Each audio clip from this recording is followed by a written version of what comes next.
Hey, Mid-Century Modernaires, Adrian Kenny here. January 25th, so it's a Saturday.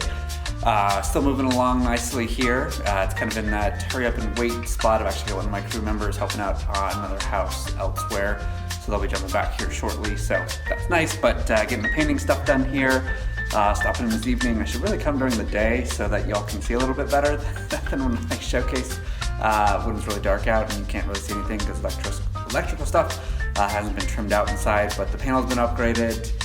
Everything inside is waiting to be trimmed from the electrical side like I mentioned. Some of the island is in now, which I'll show you here in a minute. The cabs are mostly built, so it's a lot of progress, which is great. So let me show you what it looks like. All right, so this I'm actually starting at the door. This is my favorite. This is a tower of drawers. So actually great design point here. So when you have mid-century modern, obviously never use shakers, please. It just doesn't work in these houses. They weren't meant for them to do the European flat fronts. They just look a lot better and a lot sleeker. A lot of other great applications for shakers, just not mid-century modern. So just a tip. These are actually all drawers for the kitchen that I crafted, again from IKEA. IKEA's got great prices, great design stuff, and they fit into more compact spaces. I used to get rid of most of the upper cabinets, and I'll give you kind of a preview over here. We are doing floating cabs with stainless feet, which I'm super stoked about. Again, it makes the area feel just a lot bigger. But we're getting rid of the upper cabs and just doing tile up the wall. We may do floating shelf or not, I haven't decided. But all of these drawers all these bases have at least 3 drawers inside of them. So that really helps when you're trying to maximize your space and living in a minimalist mid-century modern house. You've got to be able to use a lot of drawer space so that way you don't just have cabinets that are not usable. The drawers, especially from IKEA, are metal, which is nice, and they actually go the whole depth of the cabinet so you can use the whole space functionally. So super happy about that. The Big Chill appliances should be here shortly as well, so happy on that front. As you can see over here, we've got a mess of stuff. All the doors have been taken off. That wall is done and in. I know you all have seen the progress for that, but that'll be texture primed up and painted. Over here, we've got, again, just the classic windows. They're ready to accept the new vinyl windows when they arrive. But you can see here, which I'm happy about, we've got a wall that's now white and not a very interesting wallpaper. Again, windows are ready to accept new vinyls over there. I'm kicking stuff in the house. I turn on a light over in the master, so I'm gonna head over that way you can see it. I just love this view because it just, I don't know, it has that whole wings of a house and makes your house feel bigger. That's the master over yonder, that you can see that lighting over there. This is the courtyard just outside here. And again, that's the master, so it's part of this house, which just, I don't know, makes it feel a lot bigger than it actually is, but very functional still for the square footage that it has. I think I can maybe actually show you this on video today.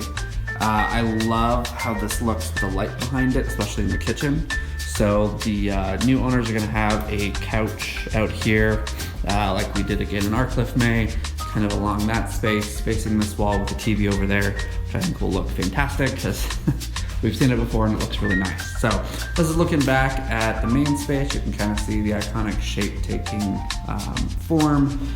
It was there the whole time, it was just hidden. So there's that, again, bay of windows. That's pretty sweet. Heading down, you're seeing some of the texturing, the wall preparation, all that going on in here.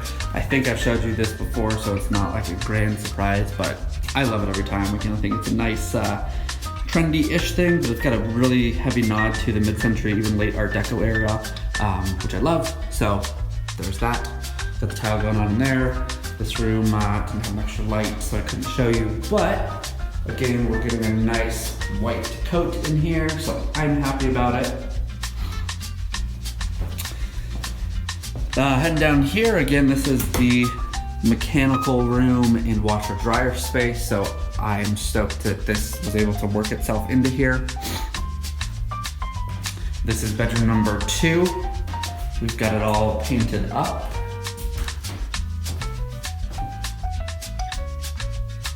Which I'm stoked about. Because it's cleaning. It was kind of a yellowish color, which we had in our house too in the Cliff May. And a couple of these we've had, so it's just I don't know why it was like that. So that's that.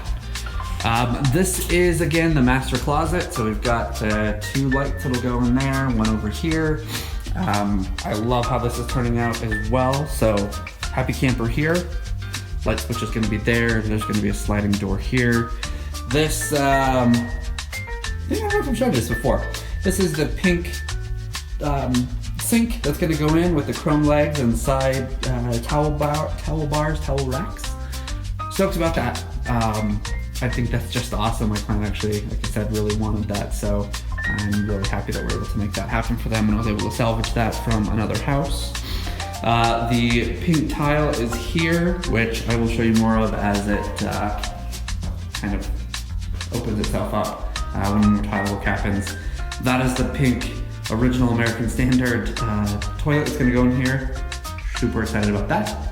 And then again, we've got nice, just a base coat of white going on, which we'll do for the whole house with a trim of the gray to kind of just do a modern twist on things, but still have kind of a green, bluish tone throughout the house and everything.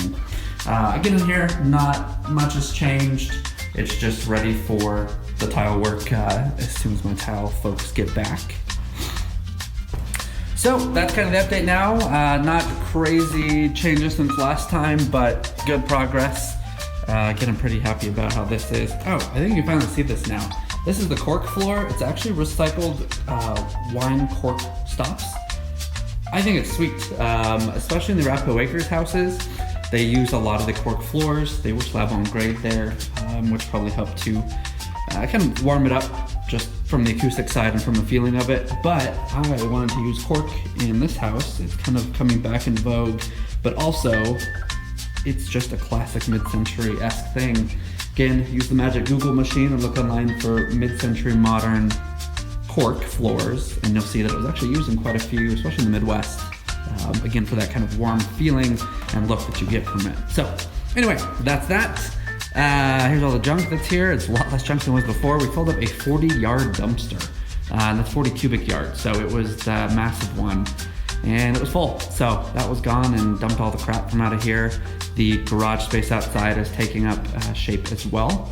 And I'll probably be here tomorrow to build some cabinets and align some things over here. So I'm happy about that. All right, thanks for chatting and stopping by today. Have a great day, Mid-Century Modernaires.